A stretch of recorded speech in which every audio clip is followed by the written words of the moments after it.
The shoemaker. "Good day," said Monsieur Defarge, looking down at the white head that bent low over the shoemaking. It was raised for a moment, and a very faint voice responded to the salutation, as if it were at a distance. "Good day. You are still hard at work, I see." After a long silence, the head was lifted for another moment, and the voice replied, "Yes, I am working." This time, a pair of haggard eyes had looked at the questioner, before the face had dropped again. The faintness of the voice was pitiable and dreadful. It was not the faintness of physical weakness, though confinement and hard fare no doubt had their part in it. Its deplorable peculiarity was, that it was the faintness of solitude and disuse. It was like the last feeble echo of a sound made long and long ago. So entirely had it lost the life and resonance of the human voice, that it affected the senses like a once beautiful color faded away into a poor weak stain. So sunken and suppressed it was, that it was like a voice underground. So expressive it was, of a hopeless and lost creature, that a famished traveler, wearied out by lonely wandering in a wilderness, would have remembered home and friends in such a tone before lying down to die. Some minutes of silent work had passed, and the haggard eyes had looked up again, not with any interest or curiosity, but with a dull mechanical perception, beforehand, that the spot where the only visitor they were aware of had stood, was not yet empty. "I want," said Defarge, who had not removed his gaze from the shoemaker, "to let in a little more light here." "You can bear a little more?"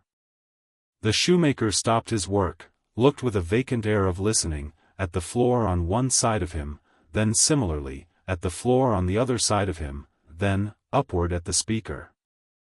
"What did you say? You can bear a little more light?"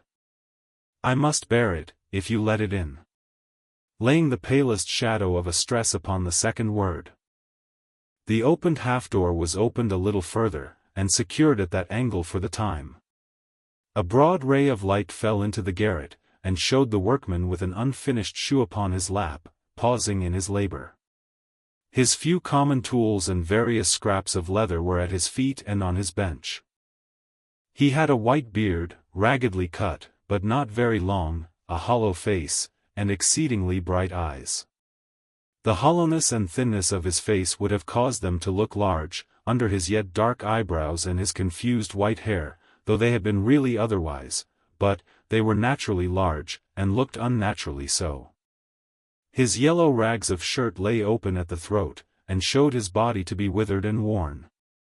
He, and his old canvas frock, and his loose stockings, and all his poor tatters of clothes, had, in a long seclusion from direct light and air, faded down to such a dull uniformity of parchment yellow, that it would have been hard to say which was which.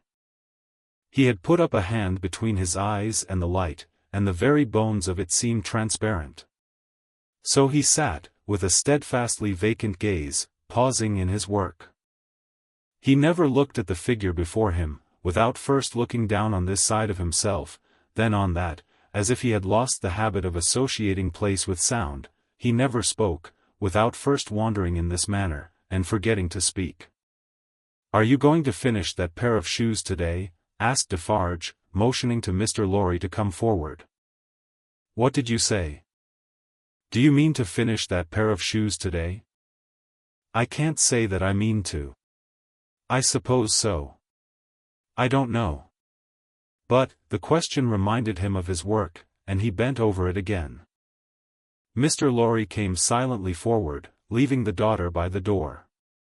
When he had stood, for a minute or two, by the side of Defarge, the shoemaker looked up.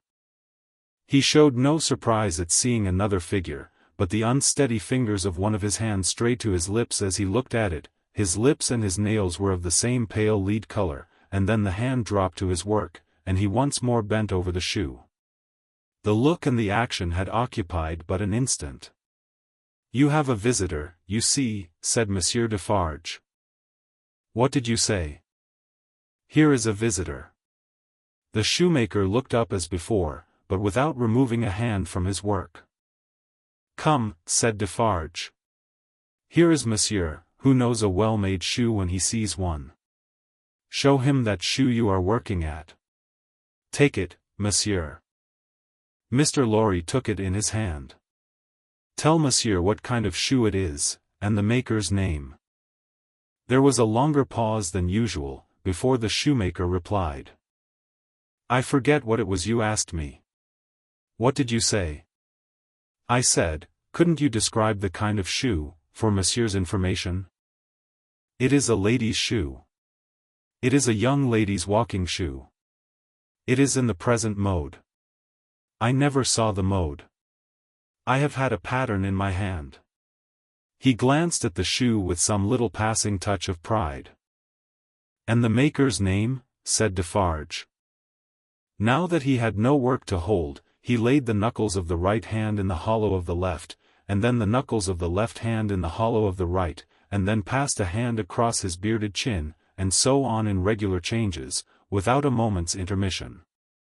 The task of recalling him from the vagrancy into which he always sank when he had spoken, was like recalling some very weak person from a swoon, or endeavoring, in the hope of some disclosure, to stay the spirit of a fast-dying man.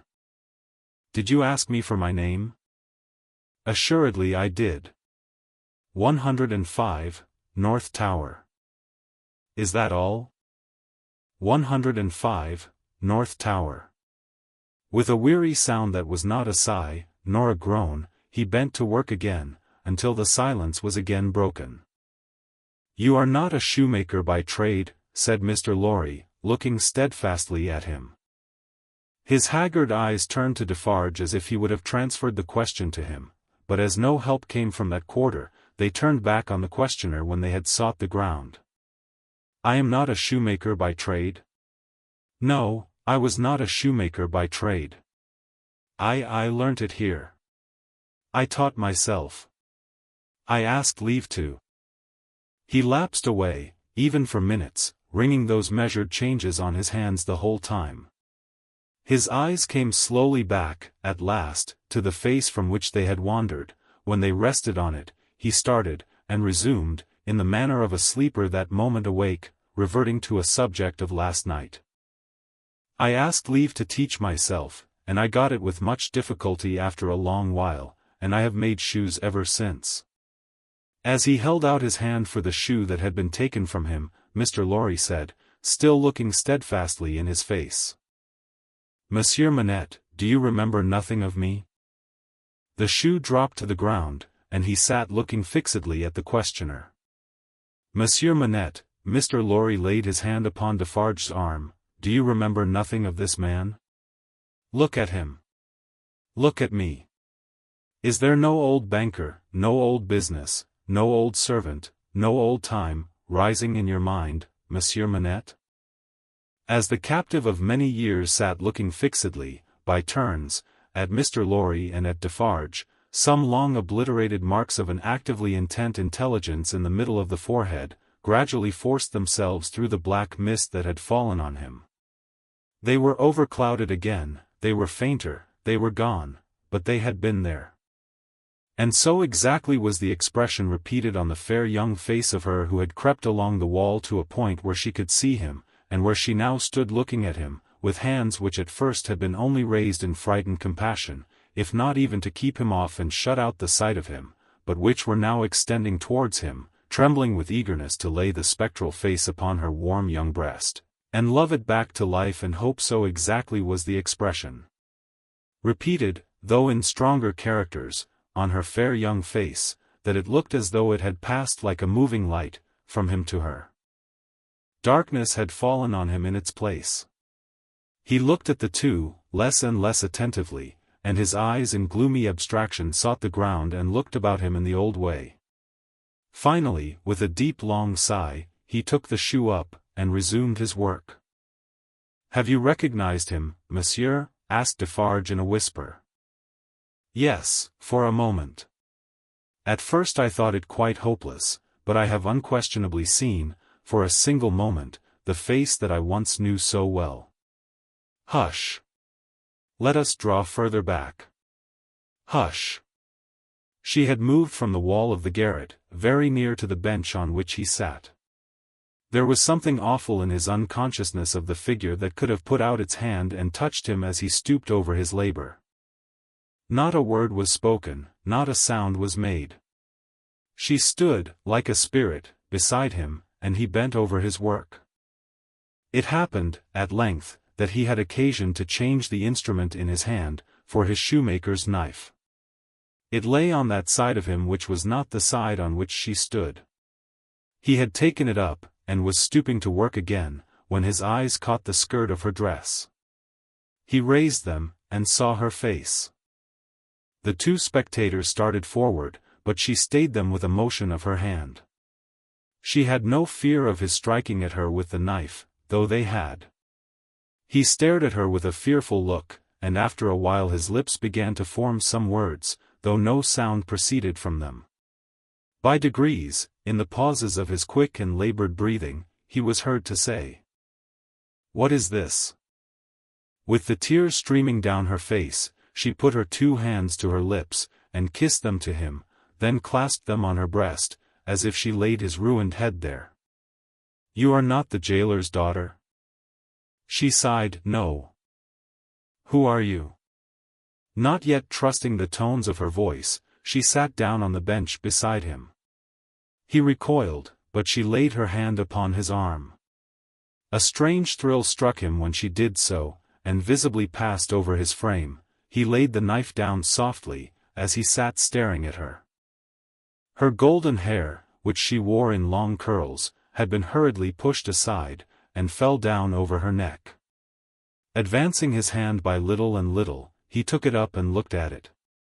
In the midst of the action he went astray, and, with another deep sigh, fell to work at his shoemaking.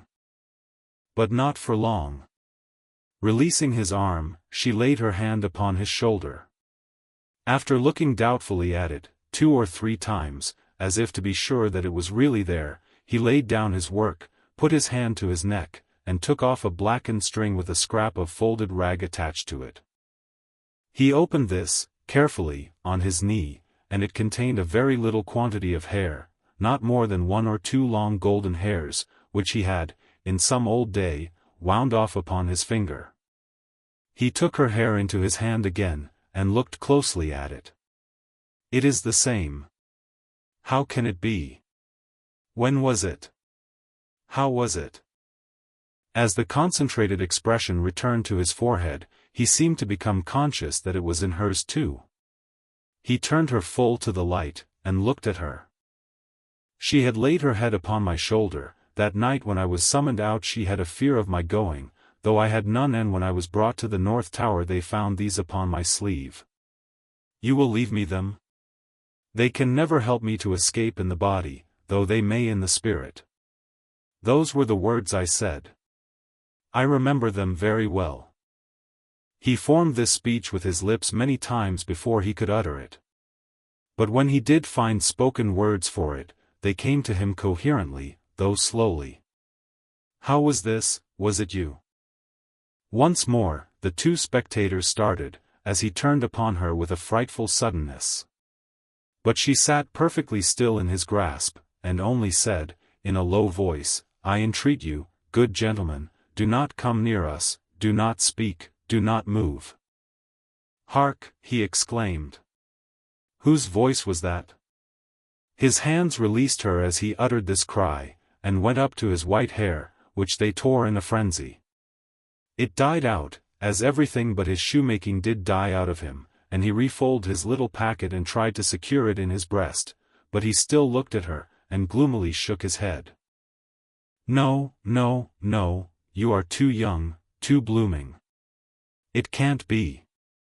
See what the prisoner is." These are not the hands she knew, this is not the face she knew, this is not a voice she ever heard. No, no. She was and he was before the slow years of the North Tower ages ago. "What is your name, my gentle angel?" Hailing his softened tone and manner, his daughter fell upon her knees before him, with her appealing hands upon his breast. "Oh, sir, at another time you shall know my name, and who my mother was, and who my father, and how I never knew their hard history. But I cannot tell you at this time, and I cannot tell you here. All that I may tell you, here and now, is, that I pray to you to touch me and to bless me.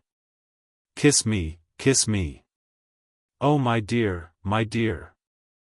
His cold white head mingled with her radiant hair, which warmed and lighted it as though it were the light of freedom shining on him. If you hear in my voice, I don't know that it is so, but I hope it is. If you hear in my voice any resemblance to a voice that once was sweet music in your ears, weep for it, weep for it. If you touch, in touching my hair, anything that recalls a beloved head that lay on your breast when you were young and free, weep for it, weep for it. If, when I hint to you of a home that is before us, where I will be true to you with all my duty and with all my faithful service, I bring back the remembrance of a home long desolate, while your poor heart pined away, weep for it, weep for it. She held him closer round the neck, and rocked him on her breast like a child. If, when I tell you, dearest dear, that your agony is over, and that I have come here to take you from it, and that we go to England to be at peace and at rest, I cause you to think of your useful life laid waste, and of our native France so wicked to you, weep for it, weep for it.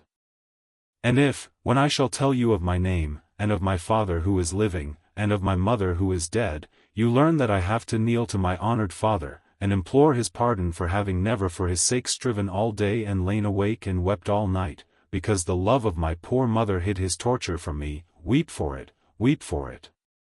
Weep for her, then, and for me. Good gentleman, thank God. I feel his sacred tears upon my face, and his sobs strike against my heart. Oh, see! Thank God for us, thank God. He had sunk in her arms, and his face dropped on her breast, a sight so touching, yet so terrible in the tremendous wrong and suffering which had gone before it, that the two beholders covered their faces.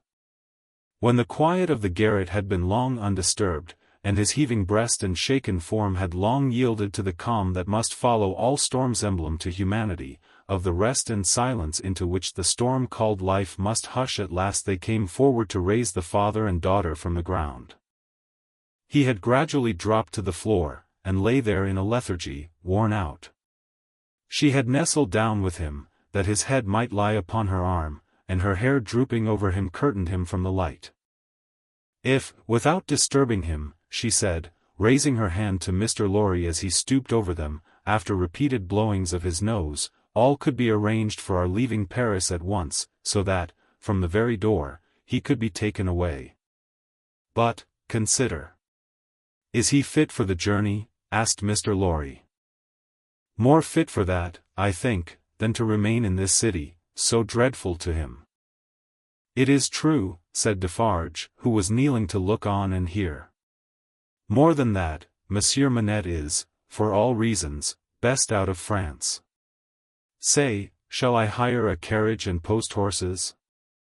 That's business, said Mr. Lorry, resuming on the shortest notice his methodical manners, and if business is to be done, I had better do it. Then be so kind, urged Miss Manette, as to leave us here. You see how composed he has become, and you cannot be afraid to leave him with me now. Why should you be? If you will lock the door to secure us from interruption, I do not doubt that you will find him, when you come back, as quiet as you leave him. In any case, I will take care of him until you return, and then we will remove him straight. Both Mr. Lorry and Defarge were rather disinclined to this course, and in favor of one of them remaining.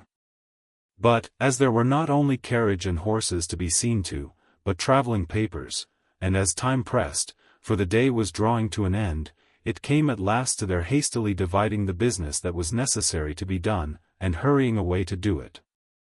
Then, as the darkness closed in, the daughter laid her head down on the hard ground close at the father's side, and watched him. The darkness deepened and deepened, and they both lay quiet, until a light gleamed through the chinks in the wall.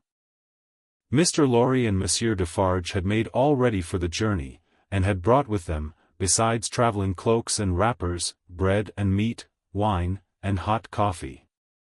Monsieur Defarge put this provender, and the lamp he carried, on the shoemaker's bench. There was nothing else in the garret but a pallet bed, and he and Mr. Laurie roused the captive, and assisted him to his feet. No human intelligence could have read the mysteries of his mind, in the scared blank wonder of his face. Whether he knew what had happened, whether he recollected what they had said to him, whether he knew that he was free, were questions which no sagacity could have solved. They tried speaking to him, but he was so confused, and so very slow to answer, that they took fright at his bewilderment, and agreed for the time to tamper with him no more. He had a wild, lost manner of occasionally clasping his head in his hands, that had not been seen in him before, yet, he had some pleasure in the mere sound of his daughter's voice, and invariably turned to it when she spoke. In the submissive way of one long accustomed to obey under coercion, he ate and drank what they gave him to eat and drink, and put on the cloak and other wrappings, that they gave him to wear. He readily responded to his daughter's drawing her arm through his, and took and kept her hand in both his own. They began to descend, Monsieur Defarge going first with the lamp, Mr. Lorry closing the little procession. They had not traversed many steps of the long main staircase when he stopped, and stared at the roof and round at the walls. "You remember the place, my father? You remember coming up here? What did you say?" But, before she could repeat the question, he murmured an answer as if she had repeated it. "Remember? No, I don't remember. It was so very long ago." That he had no recollection whatever of his having been brought from his prison to that house, was apparent to them. They heard him mutter, 105, North Tower, and when he looked about him, it evidently was for the strong fortress walls which had long encompassed him. On their reaching the courtyard he instinctively altered his tread, as being in expectation of a drawbridge, and when there was no drawbridge, and he saw the carriage waiting in the open street, he dropped his daughter's hand and clasped his head again. No crowd was about the door, no people were discernible at any of the many windows, not even a chance passer-by was in the street. An unnatural silence and desertion reigned there. Only one soul was to be seen, and that was Madame Defarge, who leaned against the doorpost, knitting, and saw nothing. The prisoner had got into a coach, and his daughter had followed him, when Mr. Lorry's feet were arrested on the step by his asking, miserably, for his shoemaking tools and the unfinished shoes. Madame Defarge immediately called to her husband that she would get them, and went, knitting, out of the lamplight, through the courtyard. She quickly brought them down and handed them in, and immediately afterwards leaned against the doorpost, knitting, and saw nothing. Defarge got upon the box, and gave the word to the barrier. The postilion cracked his whip, and they clattered away under the feeble overswinging lamps. Under the overswinging lamps, swinging ever brighter in the better streets, and ever dimmer in the worse, and by lighted shops, gay crowds, illuminated coffee-houses, and theatre doors, to one of the city gates. Soldiers with lanterns, at the guard-house there. "Your papers, travellers." "See here then, monsieur the officer," said Defarge, getting down, and taking him gravely apart, "these are the papers of monsieur inside, with the white head. They were consigned to me, with him, at the—" he dropped his voice, there was a flutter among the military lanterns, and one of them being handed into the coach by an arm in uniform, the eyes connected with the arm looked, not an every-day or an every-night look, at monsieur with the white head. "It is well. Forward, from the uniform. Adieu, from Defarge." And so, under a short grove of feebler and feebler overswinging lamps, out under the great grove of stars. Beneath that arch of unmoved and eternal lights, some, so remote from this little earth that the learned tell us it is doubtful whether their rays have even yet discovered it, as a point in space where anything is suffered or done, the shadows of the night were broad and black. All through the cold and restless interval, until dawn, they once more whispered in the ears of Mr. Jarvis Lorry, sitting opposite the buried man who had been dug out, and wondering what subtle powers were forever lost to him, and what were capable of restoration. The old inquiry, "I hope you care to be recalled to life?" And the old answer, "I can't say." The end of the first book. Book the second, The Golden Thread.